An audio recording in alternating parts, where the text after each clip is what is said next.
Hello, thank you for staying to listen to our discussion despite the lack of the break.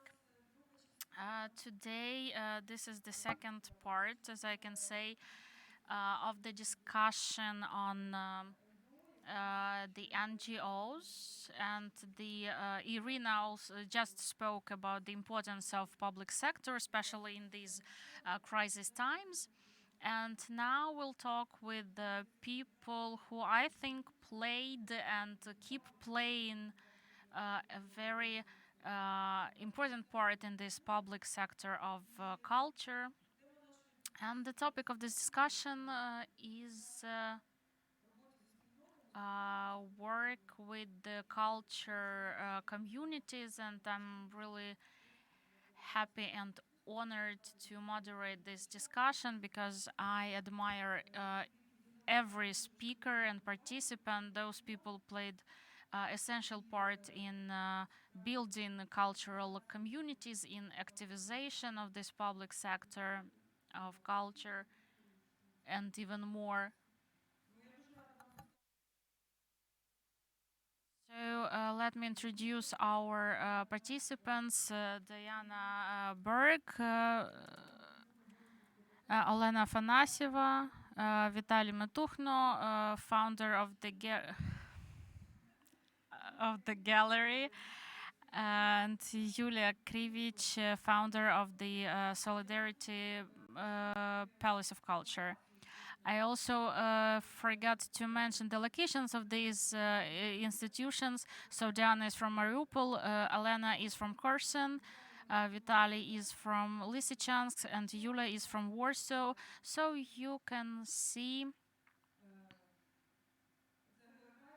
the geography is really wide and calls for a lot of emotions. I think it will be interesting discussing that. Because of all those challenges that each of the participants faced.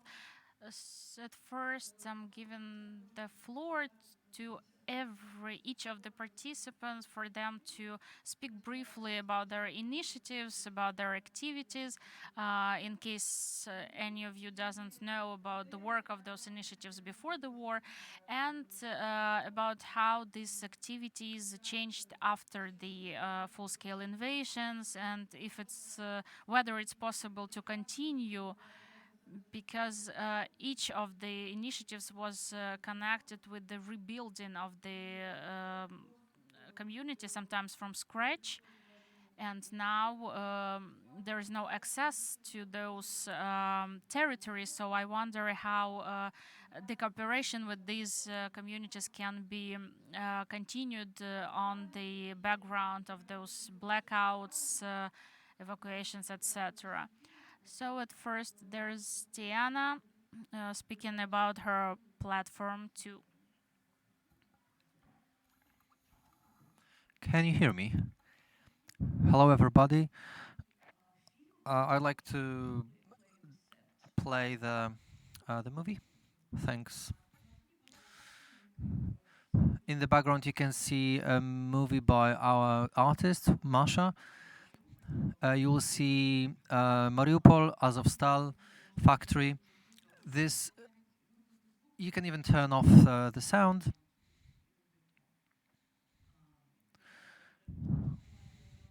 There are no dialogues here.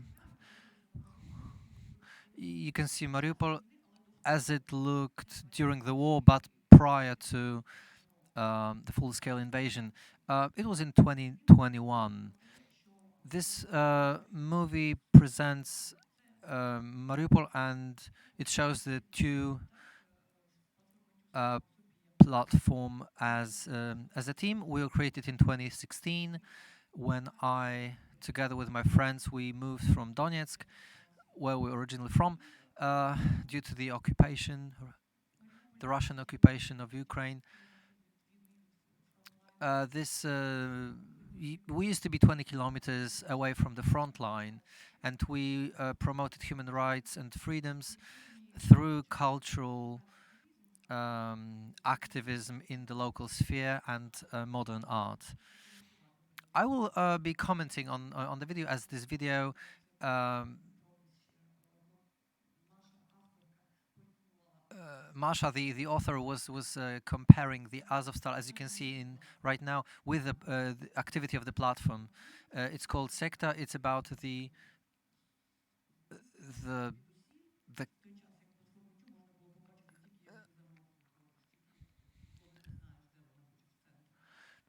you can see this factory is kind of like outside the center. You can see it's quite symbolic. I decided to put this as the background of my speech, as this video presents the greatest audience as we rediscovered this year. It's the youth, it's teenagers. We had a project Astr Klotz, in which we understood for ourselves, we comprehended that working with youth and teenagers is vital. I will not get into the details, but in 2021, this is what was most important for us. You can see the people who with whom we cooperated. I hope you can recollect on your very warm and positive memories. It's very difficult to discuss this in the past tense, because these memories are so vivid. And I deeply understand that the city as it was, it does not longer exist. This year, last year we were surrounded by a huge community of teenagers, and this is an Ukrainian underprivileged, marginalized group from underprivileged areas. We also very often the parents were far from perfect, and the prose of life was unfortunately very poignant. For the teens, they they they understood that their future is quite limited. Um, is to go to church and to drink. Um, so for them, we organized some hope. We presented them with exhibitions, with concerts. As youth, we understand teens from 15 to 20. As you can see in the video in the background, they are just having fun. Obviously, there are more than the ones presented in the video. Our activity was centered around organizing their time so that they can have fun. When it comes to the current situation, we managed to evacuate, we managed to survive. Some of the people, unfortunately, were captured, but the platform TU fortunately managed to evacuate, and most people managed to evacuate. David actually, unfortunately, was captured, and just in a matter of a few days ago, he managed to escape as Russian captivity. People were deported together with the families, unfortunately, to Russia. And then for Ukrainians, it was very difficult to run away to Ukraine, back to Ukraine or Europe. We organized a rescue group together with Masha and Denise. They were the mentors of our cluster. They knew the mentality of these children, the story behind each and every kid. Within the past 9 months, they managed to evacuate to Europe or internally into Ukraine about 220 teens from our community. We are very much community centered. Right now, we take care of about like dozens of kids. Some of them lost their parents. Some of them are members of minority groups, LGBTQ groups, and we just want to listen to their stories and to support them.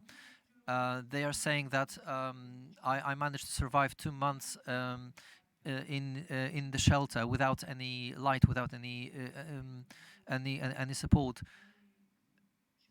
and I survived.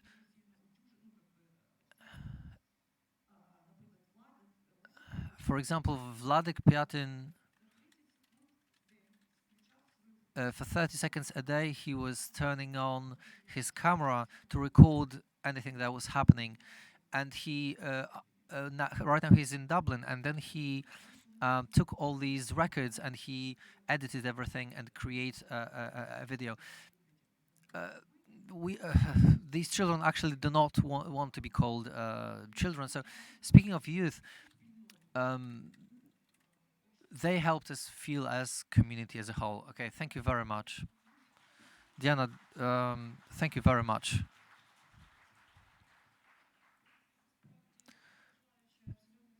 It was a very impressive story, and it's really relevant to our discussion. I'm really impressed how you, as a cultural institution, became something much bigger than that. So that it's not only like cultural connection, but it went beyond this and helped people survive horrible challenges. So that platform to you acted as a shelter. Yes, I will just add that TU platform as a building right now became a shelter because we gave the keys back to the neighbors who had no shelter. So underground people managed to hide there and took some other people as well. We're very happy that they could use this opportunity.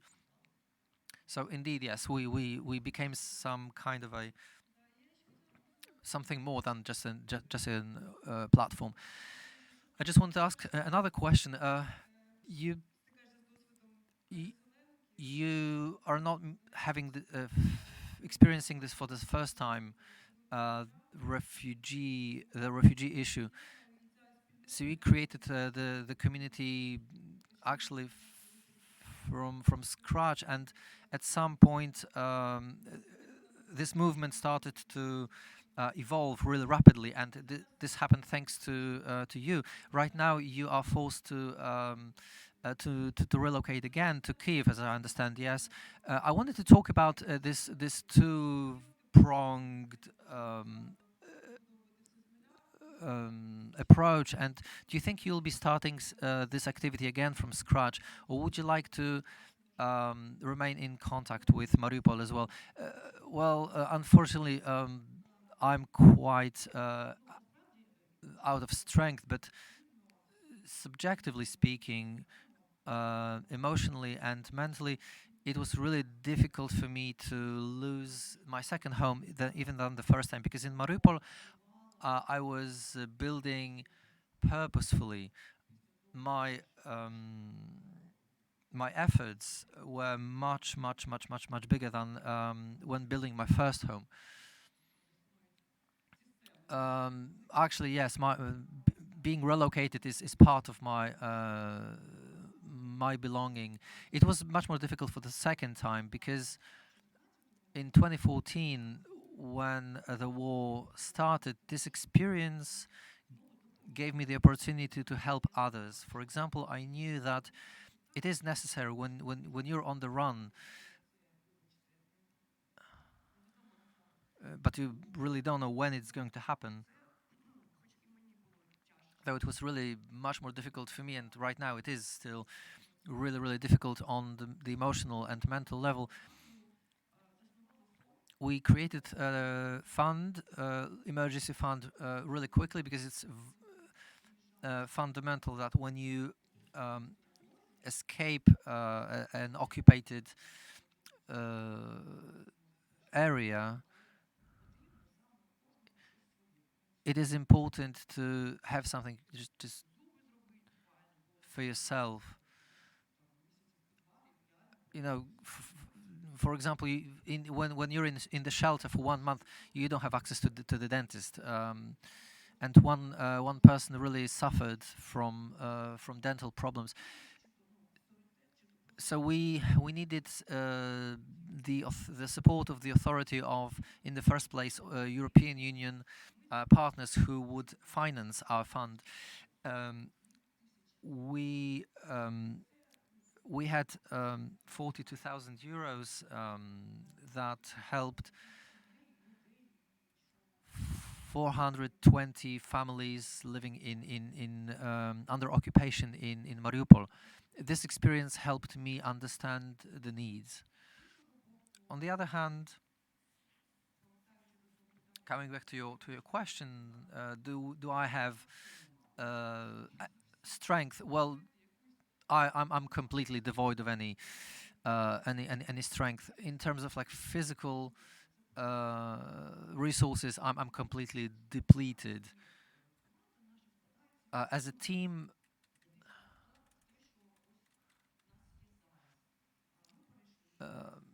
we turned online, but we work with the local community, mostly with teens, with teenagers.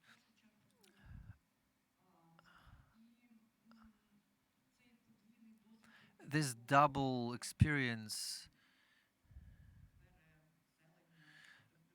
of the relocation is, to half of our team is Masha, Denise, Yuta. The people who were relocated to Mariupol after me. It was really strange to, why did you came from Donetsk to Mariupol?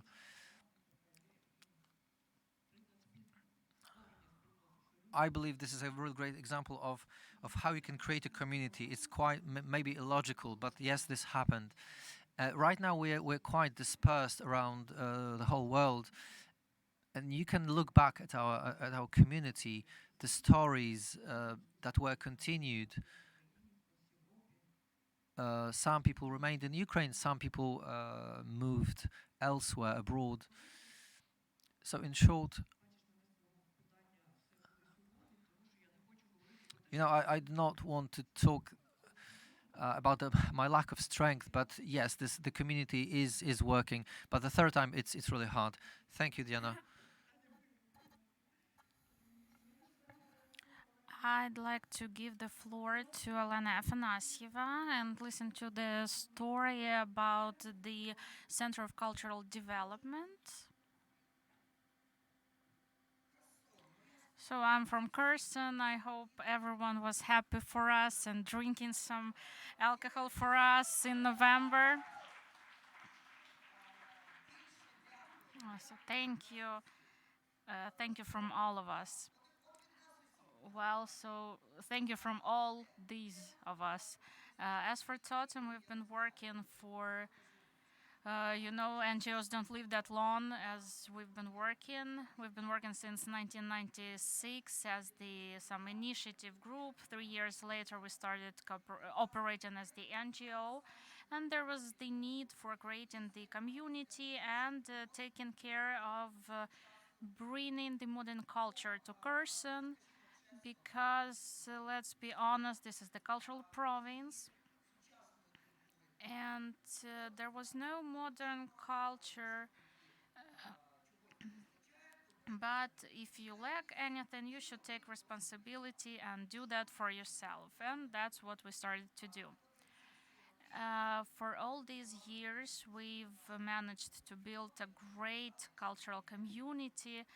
And I always said that once you come to Kherson, you will definitely love it because Kherson was about the people, not about the watermelons or architecture, but about the people that we've seen now.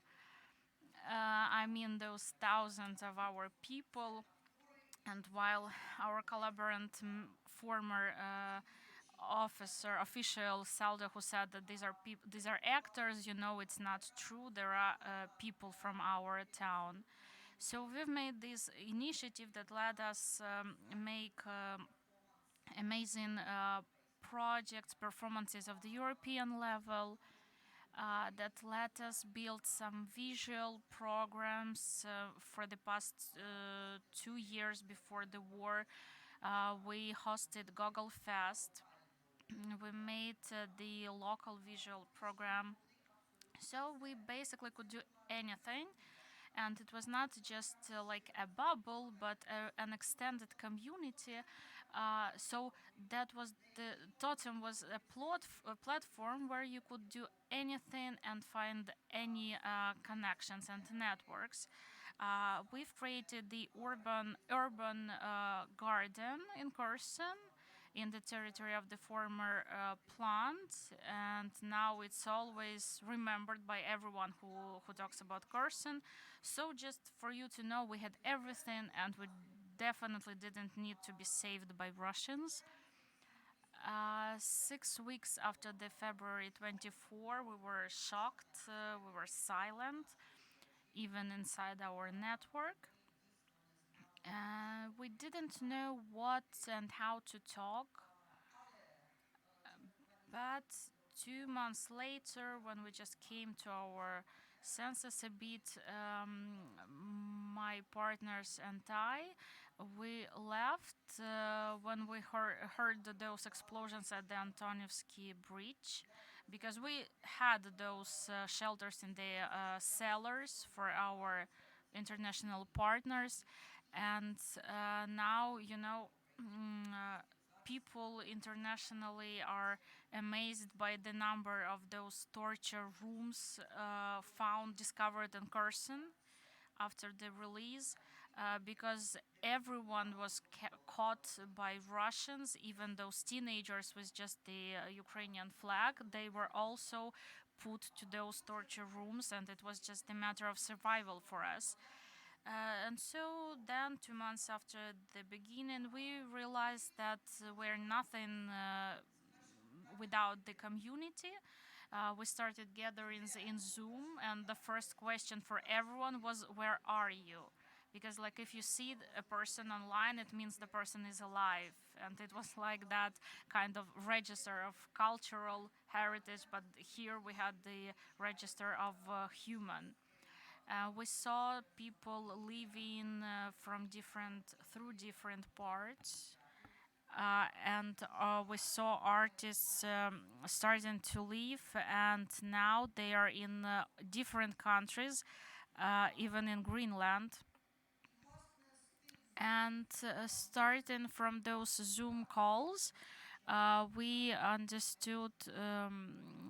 Well, at first we were just like talking to each other about trying to understand where we are and what we do. But those Zoom calls turned into the exhibition, which we called Carson Inside and Outside, because no matter how weird it can be, we still had some people left in Carson, and our mission was to support them, because many of them made the uh, conscious, aware decision not to leave Carson, and many people they were on TV and said that Carson is Ukraine. We all know it, but if everyone leaves and there is no Ukrainian left in Kherson, how can we say that? That's the reason we stay. So we made this kind of exhibition, Kherson Inside and Outside, which was exposed in different cities. And there was also some reflection helping us realize, process uh, our experience as displaced persons, experience of living under occupation. There's a lot of opinions, about how we feel this new space, how we get integrated, how we support each other, what we took with ourselves.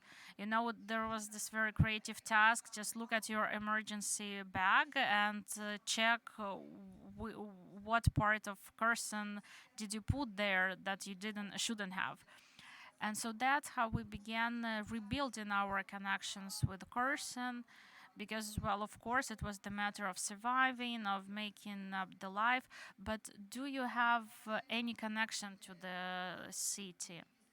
At the same time, we engaged the Ukrainian community who knew the totem. We collected histories about civilian Ukrainians.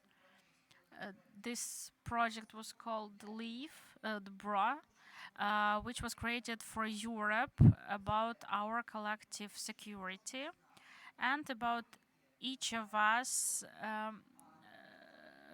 being, well, it was about those vests, bulletproof vests. They were drawn on bodies of different public figures, and we were saying like that war is like a tattoo, is under our skin already, and it's in every detail. And we continue this project, speaking with Europe, and it's in Prague now. And so this is what I introduced last week. These are the chronicles of the embroidered Ukrainian shirt.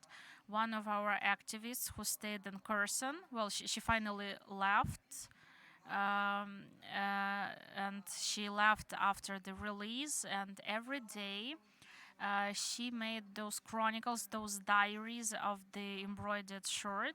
So you must know, yeah, that there is this belief, old Ukrainian belief, that you make a wish and start embroidering the shirt, and once it's done, the embroiderment is done, the wish will come true. And so this activist started this embroidery when the war started, and by the end of she worked on it every day. She had 4 shirts during the war, and she had only one reality every day, that there is no other way other than Kherson being the part of Ukraine and military coming and releasing us.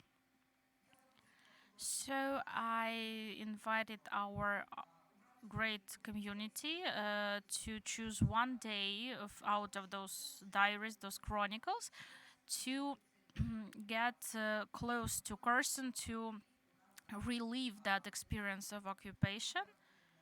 And now we're gonna talk about this project and present it as a very practical case invented for like renewing, reconnecting all Ukrainians to our home. And last week, one of our authors, uh, also a woman from Kherson, she formulated an answer to the question, "Are you gonna come back?" So she said, "I will come back to Kherson if there is at least one person who will wait for me." And so now here comes the question. As cultural managers, we potentially can turn into those waiters, just, sitting and waiting. Instead, we can do something. And today, I'm really grateful to the representative of the Culture Ministry, because that was the first time that I heard when the activities of public sector was recognized. I realized that that same recognition is needed for volunteers. But speaking about the domain of culture, you are the first who said that you recognize the contribution of the public sector and of NGOs into this cultural resistance. So we should preserve it. I'll also come up to you talking about returning to those deoccupied territories, about what cultural policies we should have. Yesterday, I heard from one person from the cultural institution who said that they need, we need donations, we need grants. And it's not about the money, because, well, I know that those deoccupied territories, they will be in the center of attention, but we shouldn't just blindly put money there. We should make kind of like a roadmap to understand how we will come back, not just waiting, but creating that local policy. And for the question, if I feel strong enough to do that. Before the conference, I was sure that I'm not, but now when I see there are many people like me here, I see that we will go on. Thank you. I think later we'll discuss the matter of the occupation in more details. But I'd like to ask you, well, you said that part of the artists you used to work with stayed in Kherson. So, are you in touch with them now after the occupation? And has this occupation affected the culture community? They're awesome. They stay. Many of them, after the occupation, evacuated their families, but they have some pets and old parents left there. So they stayed and they send us pictures of them being in coffee houses with the electricity, drinking coffee. So the community did stay in Kherson, but thanks to feeling supported, because we raised funds for them, we made some stipendiums for them, and people there under occupation, they made amazing art projects. For example, one artist made this capsule of time, and for like his pieces of art were such that he would be really shot by Russians for them. And so he made this capsule, and we're thinking that maybe we shouldn't break it and just keep it. So those projects, they were great and they continue. Those artists come back to the Kherson region, and for example, there's this theater director, who came back home and saw that a part of some machine, some vehicle came to his fell to his garden, and his son died at the front line. And so I realized that it's hard, but I suggested him being very cautious. I suggested them like packing that experience into some art project. And now the stipendium is over. He's made all those art reports, but he keeps sending me that material. So he made the installation out of it, like it's the beautiful part of the beautiful land art on the garden, which was not processed this year. So now I'd like to pass the floor to Vitaly Manukhno and his gallery.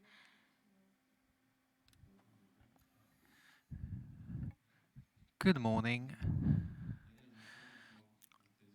I'm the founder of artistic um, movements project. It's been mutating. I really can't really say what it is. It was created as an experimental project that did not have its area. So we were making the exhibition in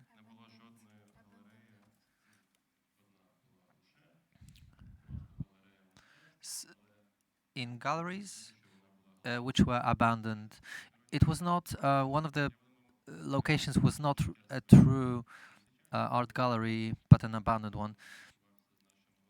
I worked a lot with our local activists and the mayor and the council, and I was battling over everything with them. And the freedom necessary for me to make these events in my city, to create community, is impossible in regular institutions in our country. So when I want to get my freedom, I need to go to places without people who can stop me. So places which are without any authority, without any people, simply abandoned places. I would say we are quite. We work with anarchy. This format had no form as such. I decided to make it really flexible and not connected to any location, to any place. But there was an audience of young people from Donetsk and Luhansk regions. I needed to understand how our art scene looks like, of young creators living there together with me, because indeed there was very few people, very few projects that included cooperation with young artists from the east. A lot of artists came to Donbass to explore it, but nobody understood whether there is some community on site. So I decided to find them and explore this issue in detail, to identify the community.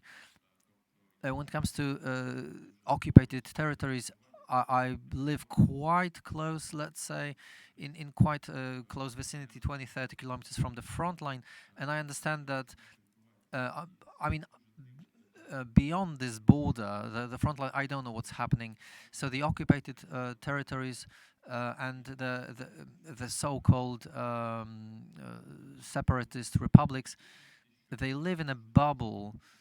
So I think that within the past, they've been living for the 8 years, probably without any understanding of what Ukraine is. They probably forgot what Ukraine can really mean.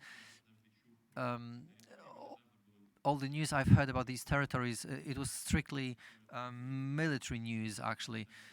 So I didn't know what was happening inside there, and this is why I started digging.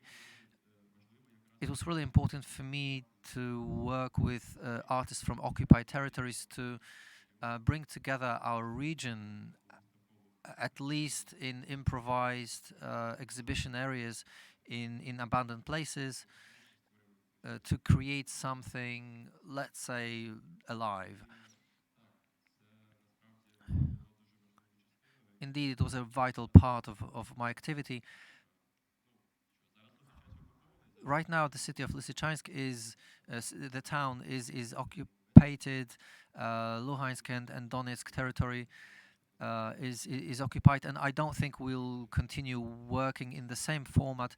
I'm quite doubtful about returning even to this location, but I hope it's going to happen someday.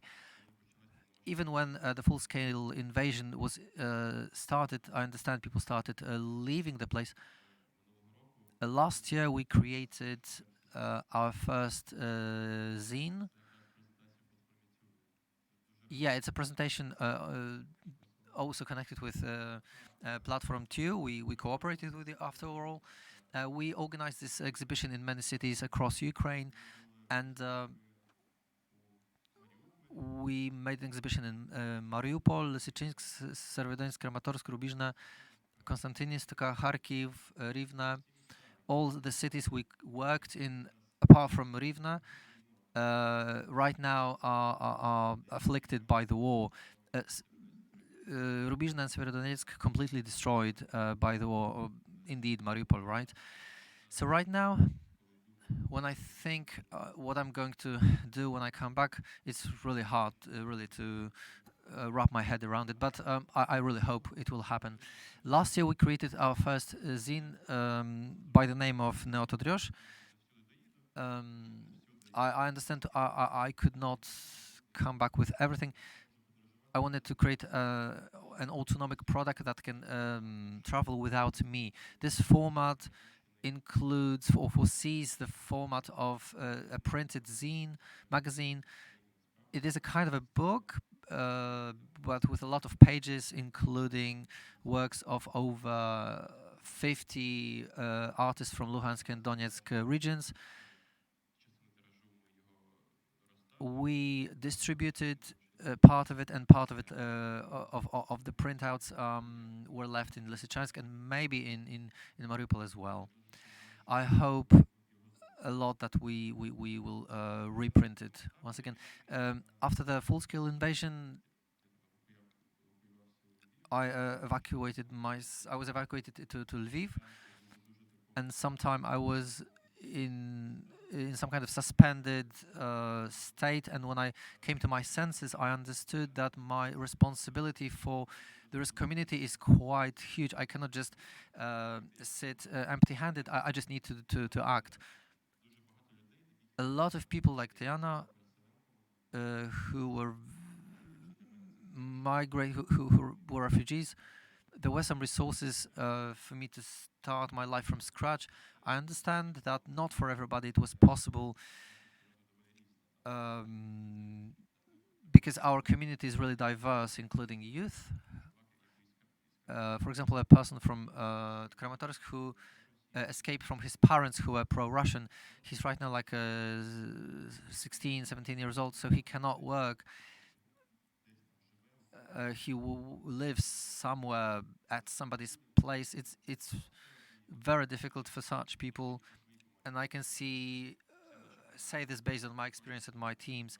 Every team member was relocated, even for the second time. So we created a small support fund. We collected some donations from people all across the world, including America, Europe, and international organizations as well. They helped us, and we helped about 200 people. This number will be on the rise. I hope we have been working on it. We have some possibilities to support a number of people. We're starting an open call for support, and and this is the data we made public.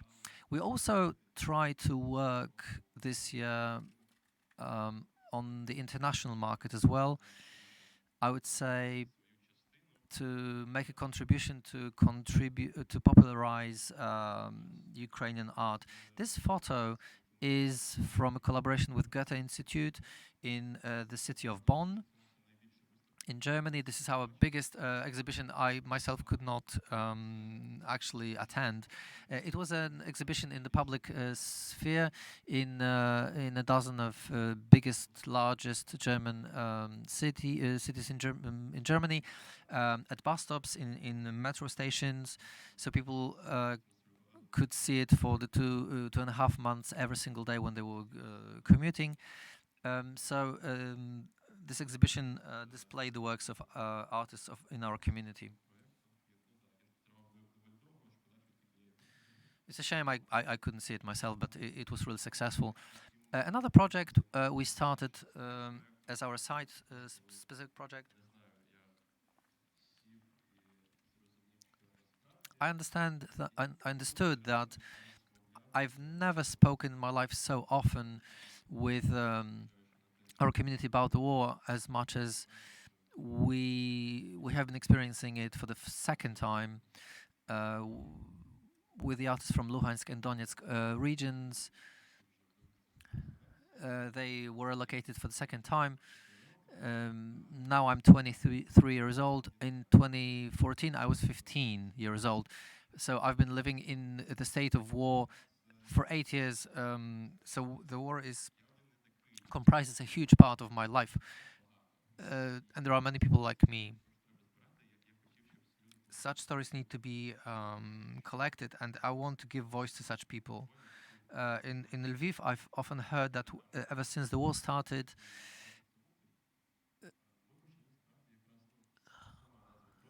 so that's the name of the project. It was a question we asked people. Is divided into three parts. 2014, 2022 and the 8 years. It's one of the stories we received from a girl from Avdiivka. Personally, for me, there were years of silence, of peace. I could create festivals, but it actually, the war has never ended. So these stories we received are very, very various, and there is very little in these there is very, very little in these stories about being strong. People write a lot about tragedies, about deaths, ruins, destruction, because people, this is their experience. However, they persevere regardless.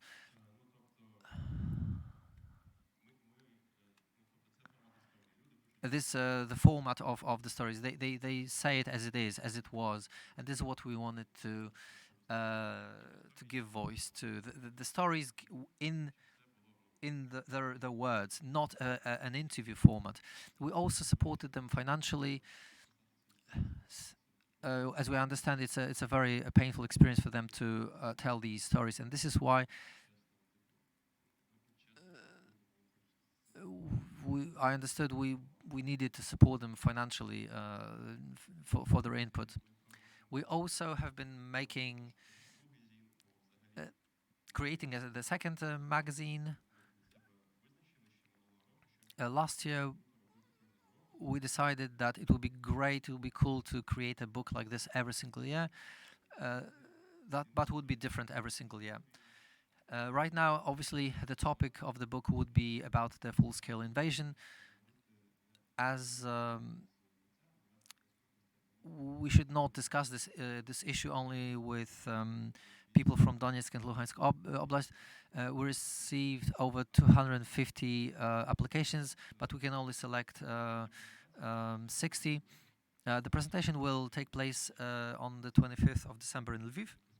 The printed zine will be free, so I hope I can send you a copy to each and every one of you who is in the hall. This is an example of some pages from the zine with a very nice design. These are one of our specialties. It's really hard to say how to print it because all projects are delayed, unfortunately. Our online archive 2022, all these stories are in Ukrainian and English. We publish it online, but everything is delayed, unfortunately. So when you're interested to read this archive, you can do it in English as well. So you're welcome. I think this is everything. Thank you very much, Vitaly. Thank you very much for your story. It's really interesting.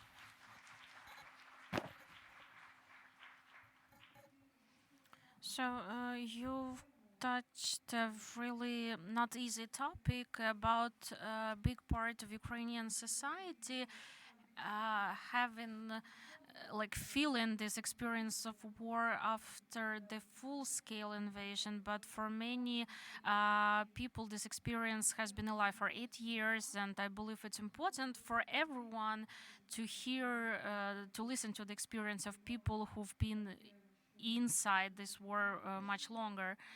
And I also want to ask, well, I believe it's really valuable what you do with your in your gallery, working with the artists from uncontrolled territories, and we know how hard, what a hard topic it is to deal with people living in occupied territories, and it's one of the topic we'll have to touch upon in future.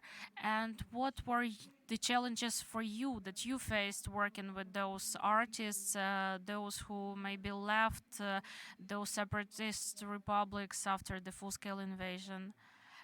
In fact, speaking about those artists we used to work with, almost everyone left, but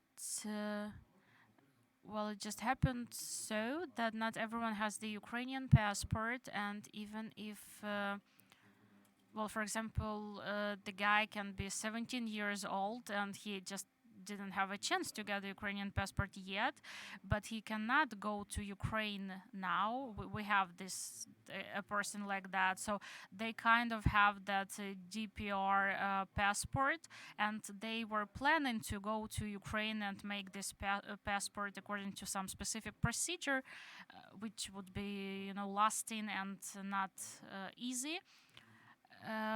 Well, also it's this would be challenging, but considering the context, the background they lived in, someone had it for 8 years. Someone managed to leave the occupied territory before the full-scale invasion, and their context is totally different because, well, the occupation that they were under was a really, such thing. uh, well, for example, there was this art group in Donetsk under occupation. They tried, it was called Different, and they tried to work on different projects. They had this performance, and when they were preparing that, they said, like, why haven't we worked here before? Why it was hard for us? Just because we were scared of uncertainty, of we didn't know what. It's like there's no public sector under occupation, and everyone understands that. If there is, well, there are any projects, art projects, or just some hanging out, it's a really, really, really rare thing, and these are the people who risk everything doing that. And that was one of the, the painful topics. We didn't do anything directly with the occupied territories. We were just collecting their works and presented them in Ukraine. But even in that format, they were really scared that anyone would see that, anyone from that side would see that. So it was challenging, but I did that in such a way that we didn't mention directly that, like, this art comes from a person who lives under occupation in the DPR. No, we tried to, to show, and the reason of our cooperation with them was that I don't want to live in the world where we have those groups of DPR or LPR. And for me, it was like, if I recognize them, then the notion of occupation will disappear. And I didn't want to recognize that. I knew that there couldn't be anyone wanting to be separated from Ukraine, and I wanted to show other people what Ukraine is. Because, if there are some people who grew up under occupation, they have a totally different context when now they come to Ukraine, and they see and get surprised by a lot of things in Ukraine. They are surprised with the level of freedom they can have here. Thank you. I think this work with those artists from uncontrolled territories is a really unbelievable contribution of public sector into this preserving the connections with those people under occupation. I would like to give the floor to Yulia Krivich, who comes from a bit other discourse, but she will tell us about this Solidarity House of Culture, Sunflower, which was created after the war. So this is the first time for all this time when I present our project in Ukrainian. I should start with saying that I originally come from Dnieper, and then Sunflower is associated with the Ukrainians, with the diaspora living in Poland. with the Ukrainian culture workers and Polish culture workers, all of which were somehow related to the Museum of Modern Art in Warsaw. So I would start with the story of how this house appeared, and I will maybe tell you about how the situation looked from this side from in Poland after the February 24, the first weeks after the invasion. There was a panic, total panic here, because people didn't know what to do. I mean, the Polish society now, they really wanted to help, they really wanted to do something. And so, all this help that you saw on pictures, on TV, it mostly came from the people, not from the government, and I would like to emphasize that it's really important to mention it here in this palace, that the support was from the regular people. And the Museum of Modern Art also wanted to include, well, I should start on saying that this place, that this is the office of the Modern Art Museum, which is in the city center of Warsaw. And you can see at the picture that we have three flags: Polish, Ukrainian, and the international refugee flag. On the third day after the invasion, we were shocked coming to the museum, making some banners we wanted to go to the rally for the Russian embassy in Warsaw, and that was the time when we stayed. Since then, we just have occupied the building of the museum. Museum curators helped us, and there was like the main team of our project comes from that museum. There are different people in charge of different aspects.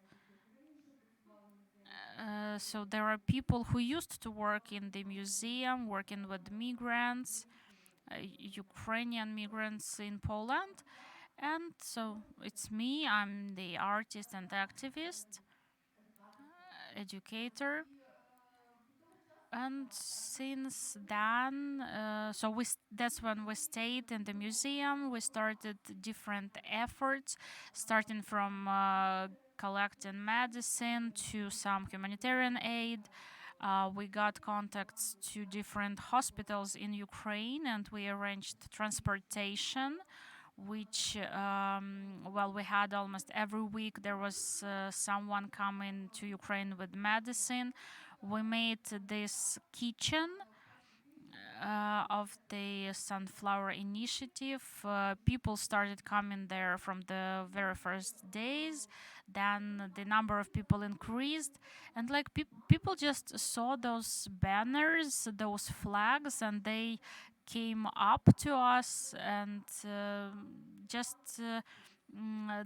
They were searching for some safe space. Yeah, that's what we wanted to create for us and for others.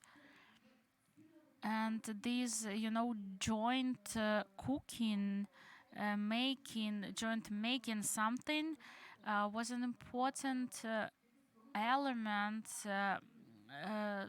creating our community. And so, just a fun fact: we started with making sandwiches, and then we brought them to different places in Warsaw where refugees from Ukraine came, and that transportation system was arranged so well. Like every outlet, every hub with refugees knew that that's what we do, and it was so large that all the artists, all the people of art, made those sandwiches with us. And for the first months, we've made about 30,000 sandwiches. And it sounds funny now, but now when remembering that, I understand that this, making sandwiches was like we have to do something. Just no matter what, we just have to do something, and we will do that. And very quickly we realized that we would stay at that place, that we would create some safe space and make this initiative. And very quickly we understood that different structures, different people can help us. And it's very interesting that the artists who used to work with the Modern Art Museum, they just wrote letters to the museum offering some funds and some help. Like, Wolfgang Tillmans sent some money to us, Mem Khan. They sent some money to us, to our activities in the museum. And so, since the beginning, it was just some, quick, sporadic, random acts, level of support. But then it's turned into understanding that this help uh, is uh, is changing. And so at first it was just welcoming people, welcoming refugees, making some space for them. At the end we understood that those people, they want to stay, they need some documents. So we had our friends photographers came to us and said that they can help making, like, they have the resource and they can make free photos for the identification documents. We've made some outlet making copies of those applications and documents. So we also started the cultural program, from the first aid to such joint efforts. For example, here you see the celebration of the Easter, the Orthodox Easter, because this year there was a week difference between the Catholic and Orthodox Easters, and so all the artists made this celebration. Refugees from Chechnya made the cooking, because they also have their community here where they cook and create, like, make their small business. We cooperate with them. And so this wall, it's famous. It became like the visit card of our community. It was made by children of the women who used to come to us.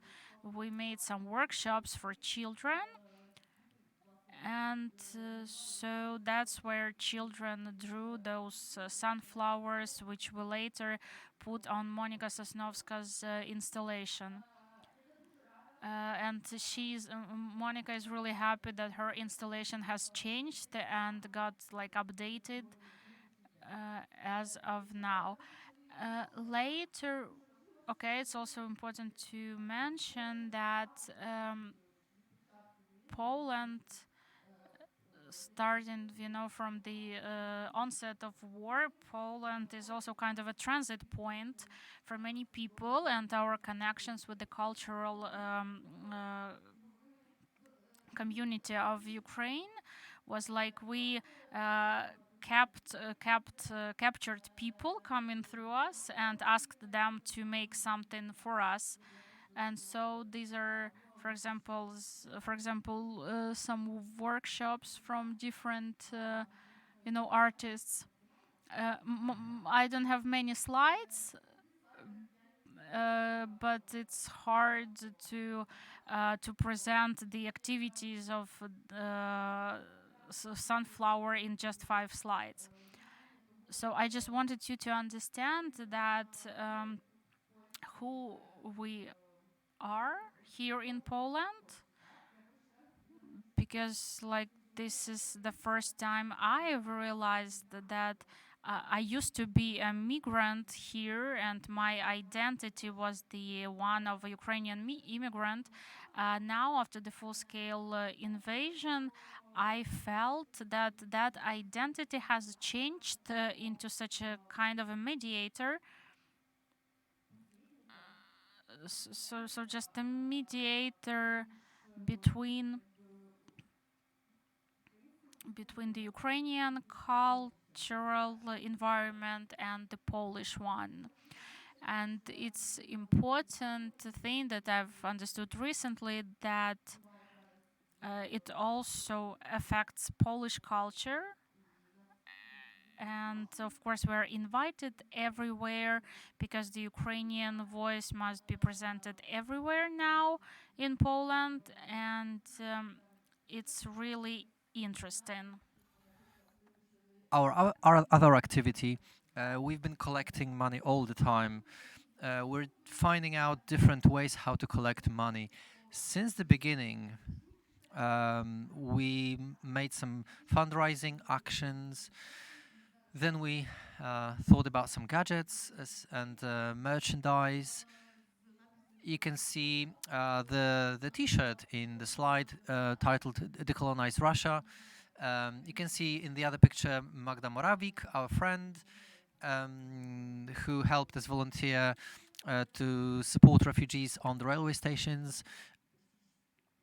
Right now, she comes to Ukraine every month, supplying Zaporizhia and Kyiv with humanitarian aid. She was invited um, to the meeting of Ursula von der Leyen at the SOTEM meeting. She asked what we can do, so she got a T-shirt from us, and she advertised us in a way. Another important thing is Soniak Digest. It's a sister initiative of the Sunflower Organization. I'll come back to the story of the first days of the full-scale invasion. In the first week, we organized a huge meeting of Polish artistic activists who needed to meet to understand what to do, how they can help, and over 200 people arrived all across Poland, artists, curators, activists who sat at the table together, and they asked, what do you need? What does Ukraine need? In this meeting, we were divided into 5 groups, one of which we understood something is going on, and we felt something is kind of weird. And one of the groups was called Counter Propaganda, and this group resulted in Soniak Digest, which in is made of people from Ukraine, but also other countries as well of Europe. This is a platform, a website where we disseminate Ukrainian voices, the Ukrainian point of view. We advertise Ukrainian, popularize Ukrainian art. And that would be it. Thank you very much.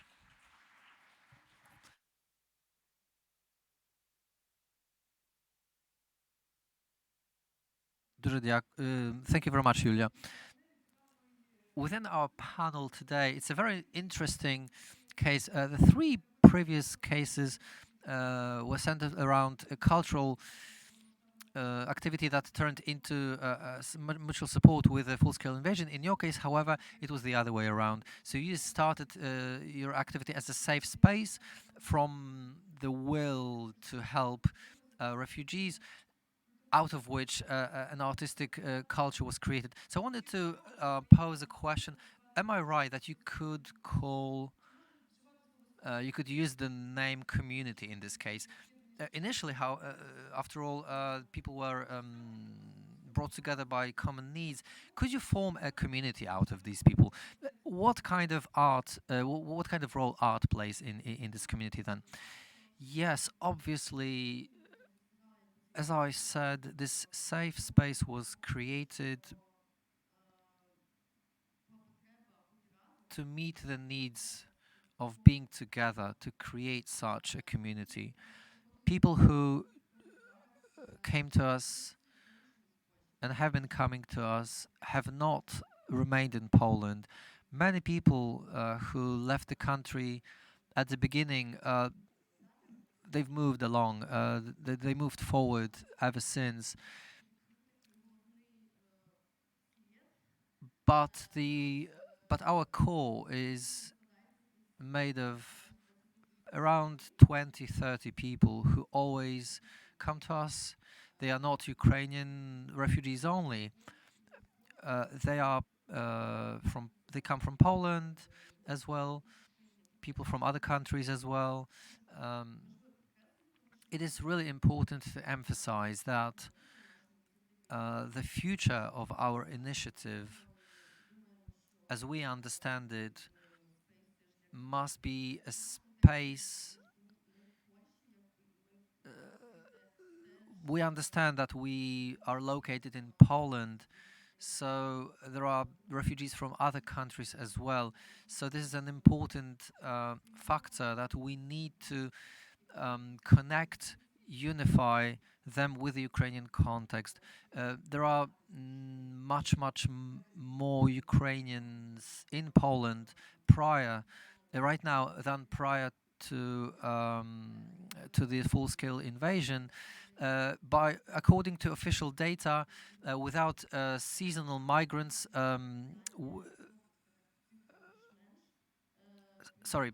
prior to the full-scale invasion, there used to be 1.4 million Ukrainians in Poland, according um,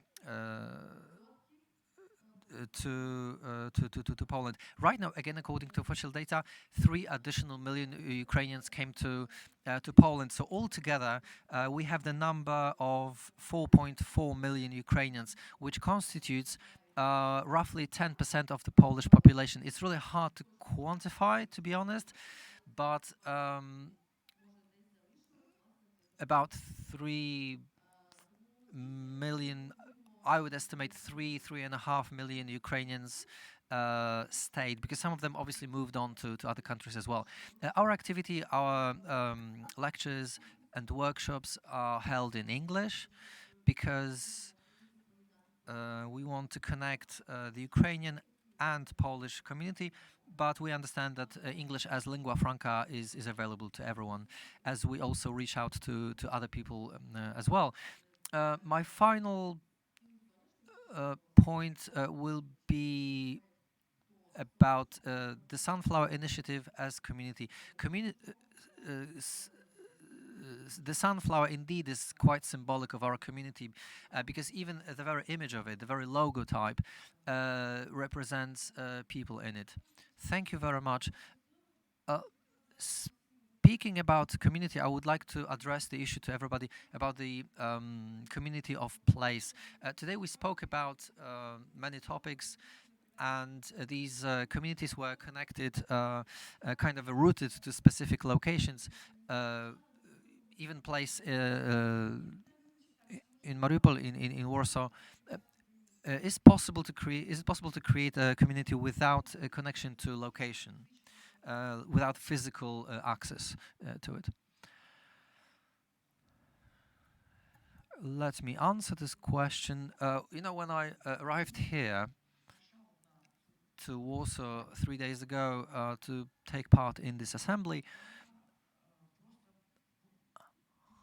I felt something overwhelming when I saw all of you, when I saw Ukrainian artists, curators, friends all across Ukraine,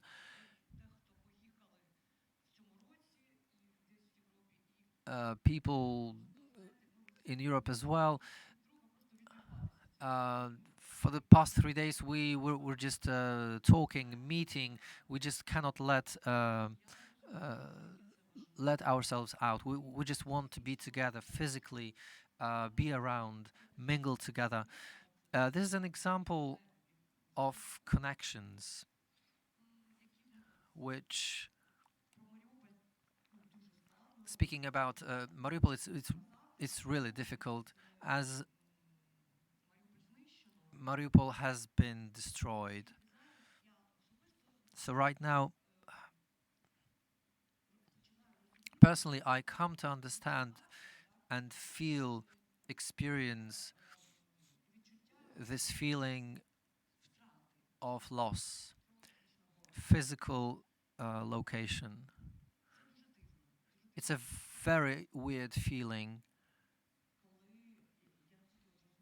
when, as I understand the physical aspect, it was really important. Mariupol right now is scattered around the world. It is not concentrated. There is no weight attached to this area. It's my emotional feeling. It's very difficult to put this into words, but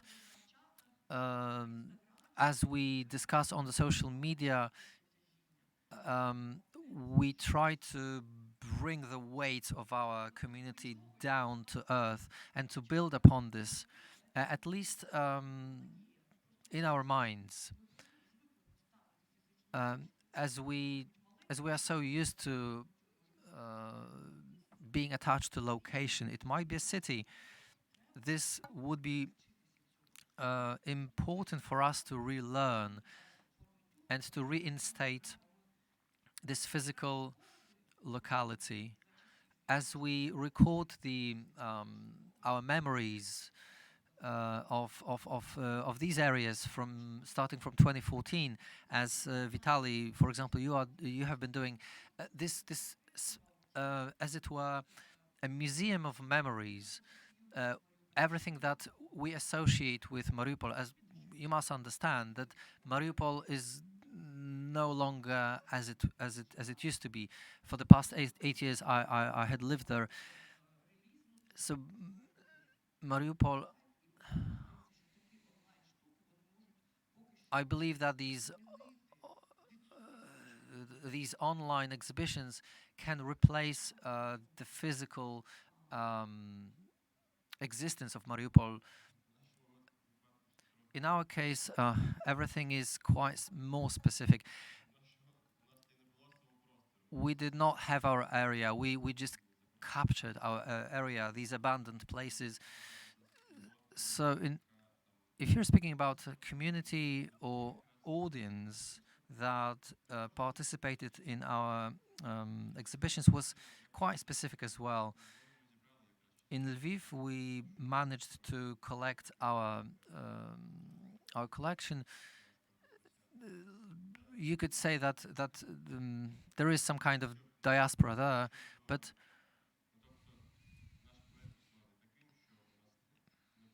our project or our community, in essence, now happens online. To be honest, I haven't been like I haven't met them in person physically, especially people who live in the occupied areas. We don't know where somebody lives, where people are relocated, have been moving around. So this community has been alive in essence without a specific location. Um, and right now they've been activated quite vividly. So to reconnect them means to prove their existence, especially in the occupied areas. Right now, I see that they cooperate together in other projects not connected with our gallery, and I'm really happy for them. And I wanted to voice this opinion.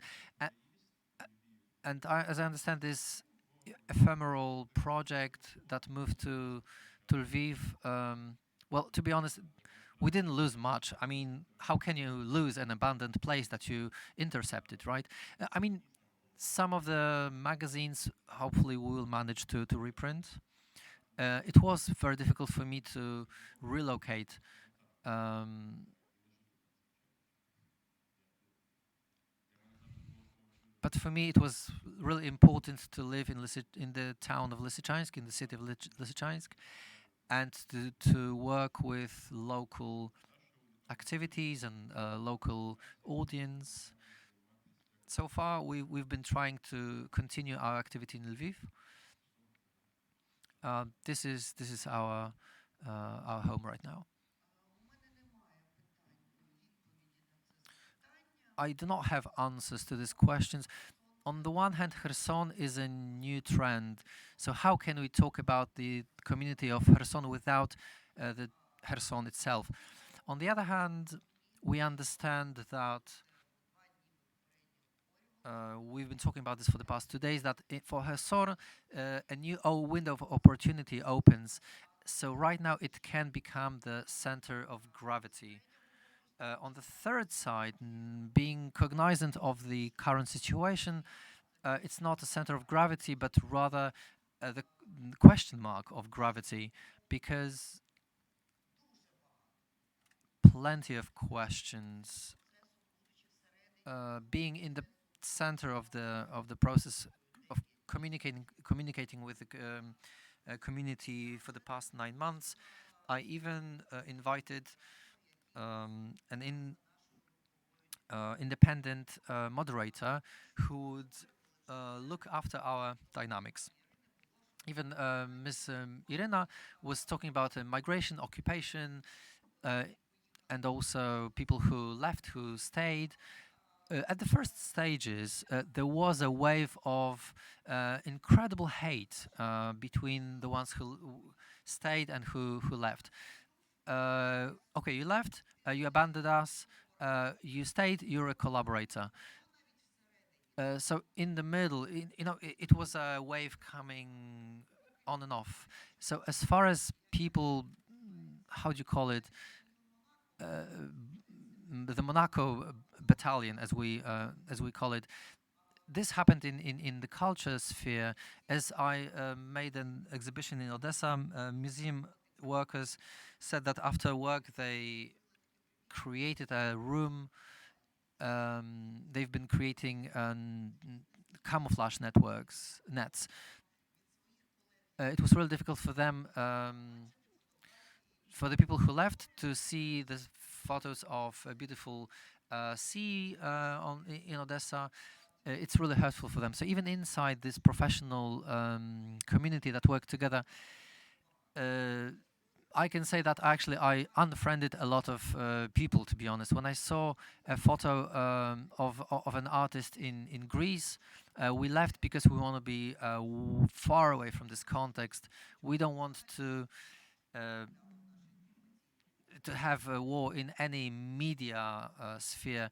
Artist needs to be beautiful and happy.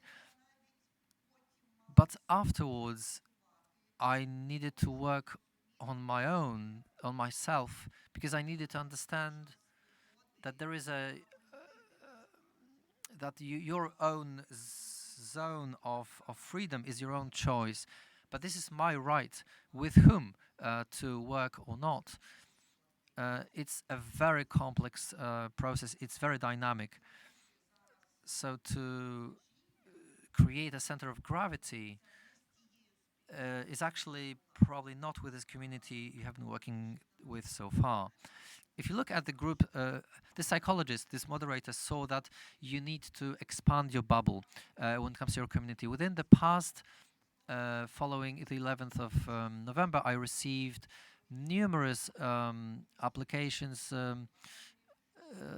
from other artists and institutions who want to come to Kherson and to work with you and represent you beyond. It is a very difficult question for me as well. I am afraid because for the safety, I'm concerned for the safety. For example, Kherson Museum was also shelled. The second Mariupol may happen here as well. It's just a question of safety as well. To be honest, I'm really concerned about speculation in that sphere. We need to work with deep processes and not to just scratch on the surface. Yesterday there was a very important discussion about time. It's really horrible that we do not have even time to think. These 3 days of our assembly was the sphere for us that allowed the time for us to think. Unfortunately, we do not have time to dive deep into the processes, and only deep processes can reinstate our community and to make something. We want to come back, and this is a question for me as well. Coming back to Kherson is to come back to a different war with these challenges we face right now in the culture, politics, and the situation. Thank you.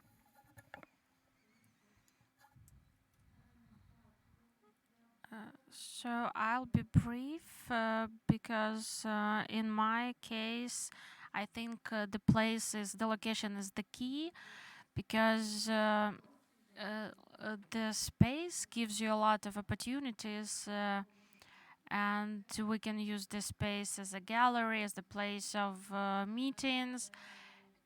And if, for example, in summer, each of us is engaged in other initiatives connected to Ukraine, to help in Ukraine. For example, in summer, uh, we worked more in the park. We made some events, some parties, and now when it's impossible to do that outdoors, we come back to the sunflower space located at Panska Street 3. And I guess that now there's also the resource that we get from the museum, and it's the key here. For the museum, it's this is an initiative and the answer to the question of how cultural institutions can live and operate in the time of temporary crisis. Because when we just came into that space, it was just the empty office because of COVID. And so we came there when the war started. So I think this project is important for the museum because I think it won't be this community, this place will not be temporary. This crisis will last, I guess, and realizing the added value of crisis in cultural institutions in Poland, it's just another level of exclusivity. We just the exclusivity that our project has in this context. Thank you, and at the end I'd like to touch upon the issue of future reintegration. Of course, maybe it's too early to say about it, but I'd like to make some benchmarks for the future and try to imagine how those gaps will be covered, those gaps that now emerge in the Ukrainian territory. Elena has mentioned already some challenges that are clear now concerning the reintegration of deoccupied territories. But now, judging by your maybe previous experience of work with those challenging, problematic connections that were broken during the war, do you see any scenarios or recipes how to recover this fabric of the Ukrainian society despite those deep scars that we have and that become thicker? I've been thinking about it since 2014, how we would get Donetsk, Crimea, and Lugansk back. And then it seemed to be something really complicated. But now, surprisingly, it seems more possible than when I was thinking about it 5 years ago.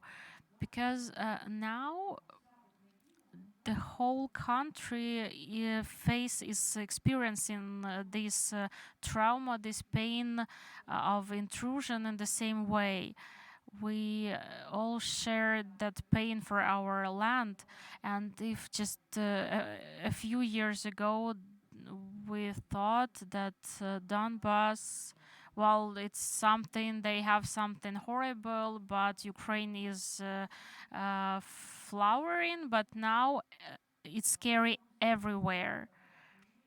And in terms of that, I do have a hope that that it will be easier and less painful. And I used to have this phantom pain for Donetsk. I always remembered about it. I dreamt about it. I thought that maybe I see something, and now I have two like places like that. So it turns out that one can have can absorb a few those phantom pains. And well, before I used to be like, whoa, when Donetsk is back, I'll be the first to come back because like I'm living in Mariupol, it's so close, so I'll be the first there. And then it seemed so like a fantasy, and I were like, let's not be delusional. But now I know for sure that Donetsk, that Ukrainian army will return Donetsk to us. Donetsk, Mariupol. Now I'm like, where should I go first? So this is my problem now because I have a home in Donetsk and in Mariupol. So, but of course we understand that the first persons there will be those military who will deoccupy them. But in general, yeah, I'm trying to escape the answer. But well, so the most important is how we're gonna cooperate with people, how we'll deal with them. And Carson just showed us how much people there waited for Ukraine, and there are also many people like that waiting for Ukraine like that in Donetsk and Lugansk, and you'll see it. Everything's gonna be great, and we will reintegrate everything. In fact, remembering year 2014, when we had different artists from different projects, cultural missions, I think that now there will be something similar to that. Because back then, no one understood what Donbas is, and like, what do you wanna see? What is war? What do you wanna know? And now no one needs the explanation, unfortunately. But if we speak about the territories under occupation for 8 years, we all will have to rediscover, re-explore Donetsk, Lugansk, Crimea. We'll have to study everything from scratch, because I was in Lugansk only when I was a kid, only once, and I don't even remember it. So it's a bit easier for me to some extent, because I was kind of touching, we had those points of connection because we worked with people from under occupation. And now I'm just starting to prepare myself to how we will work on those territories, how we will explore them, in terms of how I will maybe travel just like a regular person, uh, because now there are different issues with those renames, those accents of Russian Ukrainian names of towns, but it's hard now to say about the towns that are destroyed. For example, I don't know yet whether I have something a home to come back to. I just know that my house has been robbed, but I don't know if how it is now.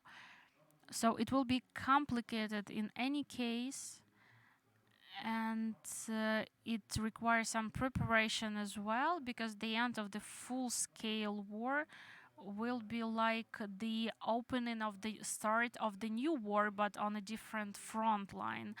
And now these territories under occupation for 8 years, they're too close to Russia, and working with them is essentially important, because we cannot let any pro-Russian mood in. We should work with these territories for a long time in any format. I think the situation will be kind of limited there when it comes back, and I don't think the Ukrainization should not be gentle there, but rather really harsh, and we should work with that, deal with that as well. As for me, so these will be the important places, because like once we close our eyes and stop looking at it, we'll be in trouble. uh, Thank you. And just coming back to the question of like putting that fabric with the scars all together, we should say that what Ukraine did to us already made some framework for us, and now no one needs an explanation of what Ukraine or being an Ukrainian is. And also, someone mentioned that like we're afraid of that military tourism, and I thought only I am concerned about it, but then I saw some other project which is also present here at the exhibition in this palace, with the concept very well developed, the concept of what that tourism, so-called tourism to the places of battle, is, because we saw like all foreign guests come to see Bucha, Irpin, etc. But that was politically important. But I think it's important that we prevent. Repeating of the history of 2014, when artists got those grants, they came to the places of battle, they just watched something, and then left without doing nothing. So now I think I like the idea of keeping that in mind, of letting ourselves some time to think about it. So maybe that's where the grants should go for, like the process of the analysis, the thinking, imagining of that. Just an easy example, simple example. They stole the Potemkin's monument in Kherson, but I said that I'm only thankful for that, because there was a lot of history behind that monument. There were different people there, and it was stolen in parts. And at the end, the whole monument was stolen. But there is this. Thing, the best period for me was when there was no figure on this postament, on this post, but only the post itself, and every person went over to that post and made a picture of that. And for me, that was the vivid example of democracy. And this is like preventing of making some other monuments there, would be the motivation for me. So up to you, what do you think can be put on that post? So maybe something Cossack like. I don't mind it, but maybe it should be in some other place, because there maybe that empty post and that stellar and the history of what happened there would be better there, and would be some food for thought. So if we do everything reasonably and smart, then this cultural fabric will be really organic. And I'm sorry for this word, but it will be modern. Today I have I find it fascinating that now there is a lot of exhibitions, because everyone wants to speak about Ukrainian culture through art, and there are many exhibitions with the Ukrainian women in blood, and with flowers. But that's not what we want to show, how we want to show Ukraine to the world. We want the modern culture. And when talking about this fabric, it's really we should really avoid, those cliches and stereotypes. We should just think through, and we should take our time, because the last point is that we have the public society has manifested itself really great, and we're all representatives of public sector here, and if any bullshit keeps appearing, we will not be silent.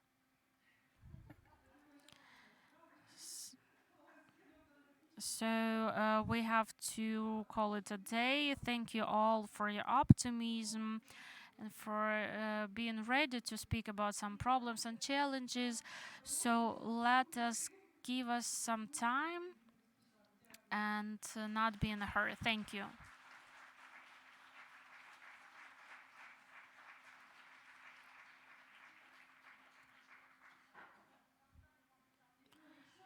If anyone has questions, we can give you the mic, but if you're brief.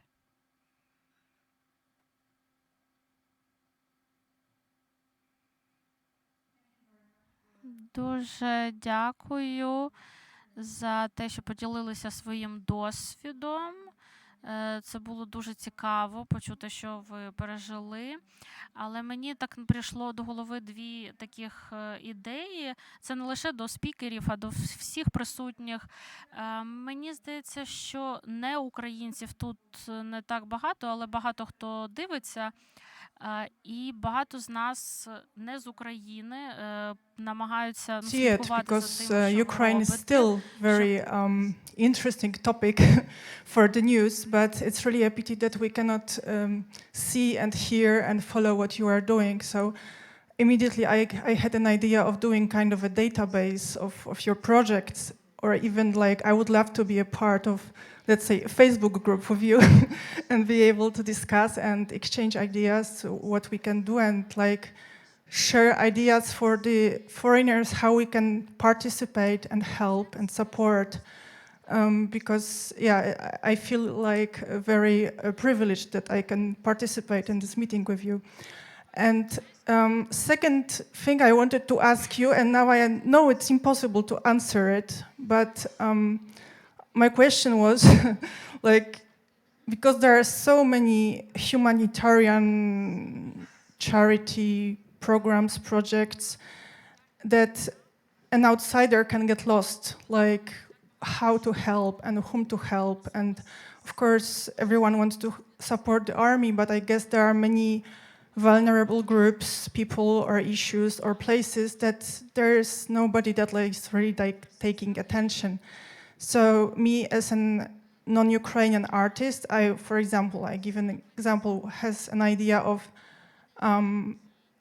organizing kind of a charity action together with my art project, let's say, and then how to choose which organization, which group, which people to support. I feel completely lost, and if you can give some trademarks like how to choose, how to find out, how to assess which group or organization is like really worth support, that I think that would be very useful for many people like me and the ones that are watching now. Thank you.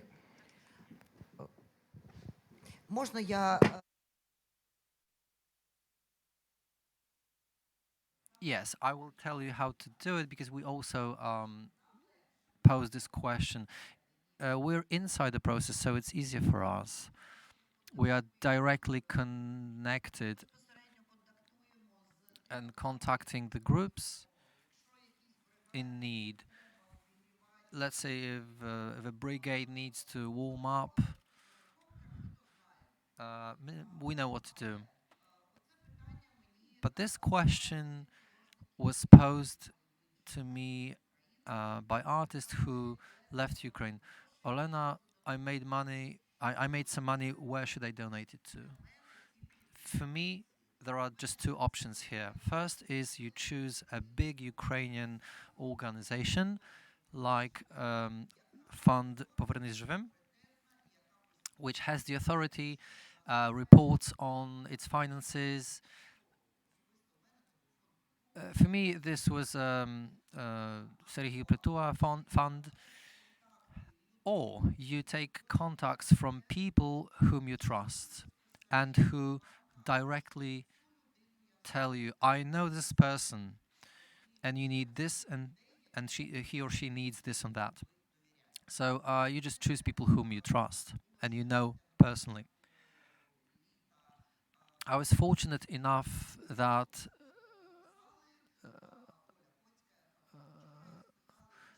I was asked, what do you need money for?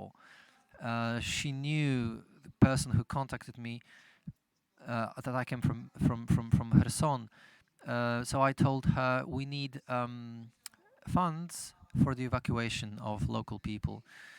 So please do not donate money to the people who you do not know. A few weeks ago, I saved a text written